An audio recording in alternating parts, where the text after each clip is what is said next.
Γεια σας κυρίες και κύριοι, είμαστε εδώ από το Artful Tournament και έχουμε δεξιά μας τον Πιστάκη Γιάννη, ο οποίος είναι ο αρχηγός της Φόημος, και αριστερά μας τον Γιώργο Ταμπακάκη που είναι πρόεδρος της ομάδας και παίχτης. Λοιπόν, πώς νιώθετε μετά το σημερινό αποτέλεσμα? Απόλυτα ικανοποιημένος, καθώς πήραμε αυτό που θέλαμε, την νίκη, και επειδή μόνο για αυτό παίζουμε όλα τα παιδιά, δεν είναι κανένας ο Μέση, ο Ρονάλντο, παίζουμε όλοι για τη Φόημος. Εσένα Γιώργο? Και εγώ συμφωνώ ότι είπε το παιδί.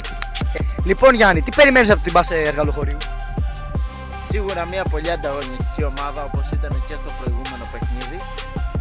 Πολλές εντάσεις, πάρα πολύ έντονα μαρκαρίσματα, αλλά σίγουρα εμείς θέμε καθαρό μυαλό. Στο τελικό πιστεύω ότι θα είναι πολύ δύσκολο μάτς, αλλά με καθαρό μυαλό πιστεύω ότι θα την κρατήσουμε.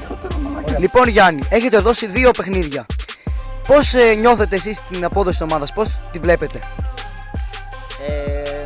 Κοίτα, δεν νομίζω ότι έχουμε δώσει ακόμα όλα όσα μπορούμε να δώσουμε,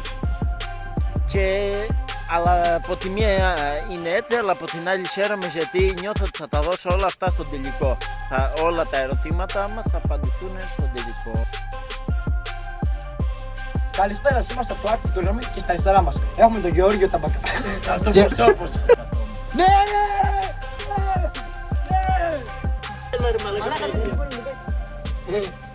Πάμε!